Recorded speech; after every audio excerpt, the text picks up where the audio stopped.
Whitney Allen for GW. Back-to-back turnovers for the Colonials. And now it gives Temple a chance to get back into it.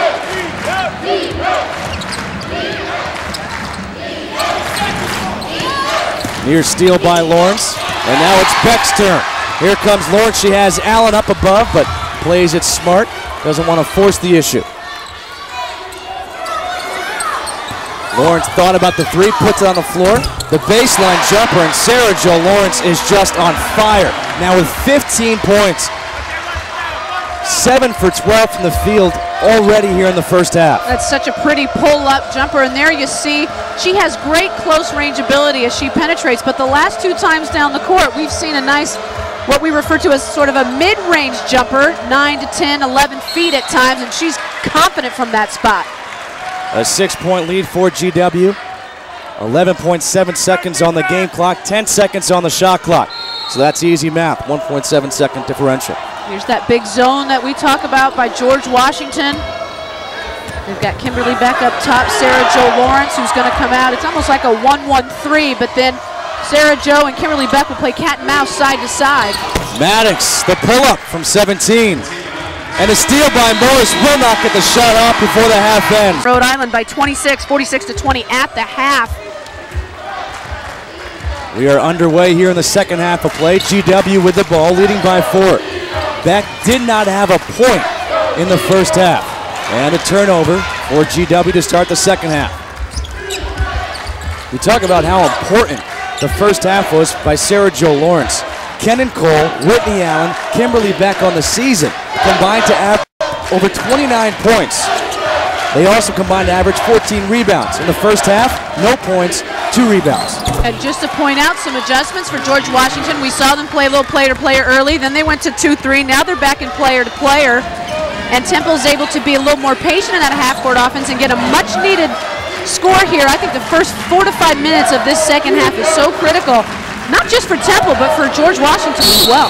Allen, a tough jumper. And she hits the runner and the foul. Your 4-player that can play the 3 spot as well. That's why they love her being so versatile. She's athletic. Look at her long, lean arms. She's got some strong arms. They're ripped, as some of her teammates say. She is ripped. That's what her teammates call her. Allen at the free throw line. Hits the back iron. Hairston chases down the rebound. A 4-point lead for GW. You talk about those mini games. First 4 minutes, first 5 minutes of the second half. Look at the way that Temple closed out the first half. A bucket by Maddox, then a turnover. And all of a sudden, maybe momentum was on their side. Well, Ashley Mason picked up a steal in the passing lane and nearly made a layup that would have almost tied the ball game. And the officials, a little confusion with the clock. They're going to talk about it. Looks like we may have a new 30-second shot clock. All the officials converge. Tom Donaher, Greg Small, and Benita Spence. Again, it is 1 versus 1A. Dawn Staley, she has done quite a job with this program. The 2004 and 2005 A-10 Coach of the Year. She's led Temple to 4 A-10 tournament titles. And 3 NCAA tournament appearances in 2002, 2004, and 2005. How about the basketball player that she was? 3-time Kodak All-American, played her college ball at University of Virginia, an NCAA Final Four in 90, 91, and 92. I was there in the 92 series held at the LA Sports Arena when they played Stanford. Stanford, the eventual national champion, but what a game that was. And oh yeah, 3-time gold medalist. That's right. 5-time All-Star in the WNBA, now has an award named after her. She will continue to be involved in Team USA basketball as she has been since 1989. Several of her players that she coaches today are following in her footsteps. Allen gets fouled, and she made the mistake of making the pass. She goes up with a shot, she's at the free throw line. Oh wait, you know what? Maybe they will give her a shot. Well, look at it. And the foul is on Lady Comfort. Nope, underneath.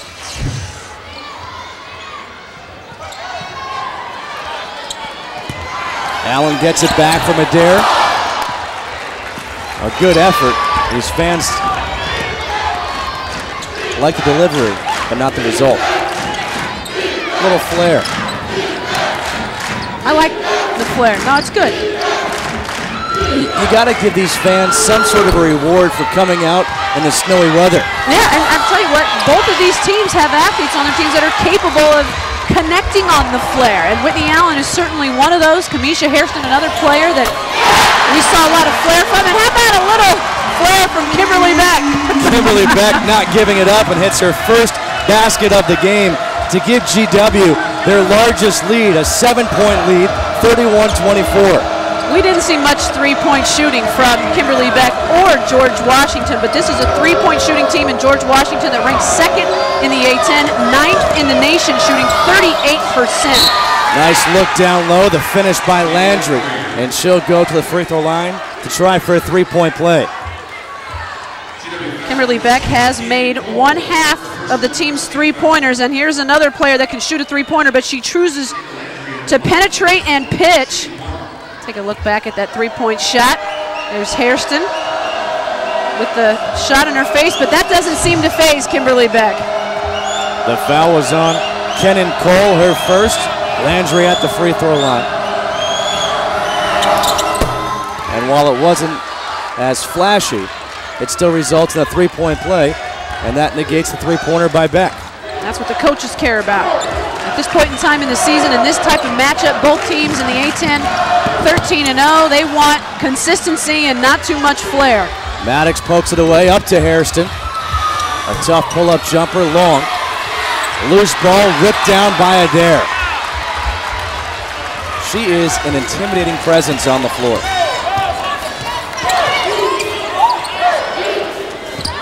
Cole, the senior, cannot connect.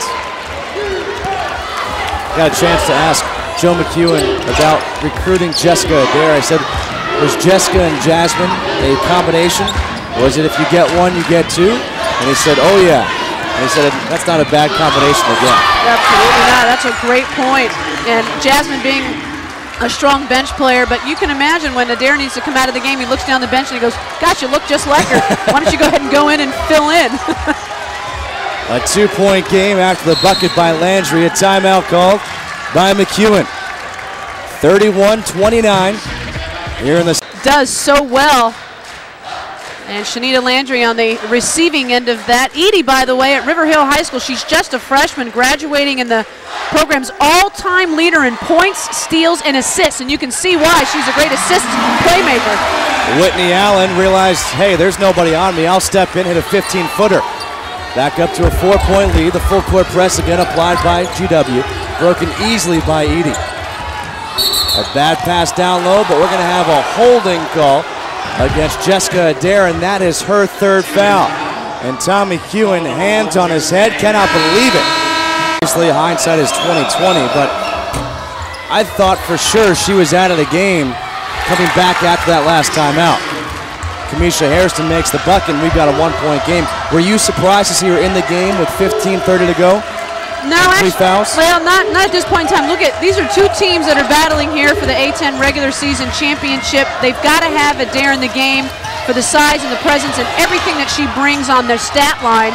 I think she needed to be a little bit more mindful of that play, but you know, everything's out on the line. It's late in the season. It's late February. March Madness right around the corner, and you know, #1 seed and everything else on the line. You got to have her in. Great effort by the senior Cole Lawrence, her first shot of the second half. What do you know, it's good. 17 in the game now for Sarah Jo Lawrence. 3-point lead, Kamisha Hairston. Hands off to Edie.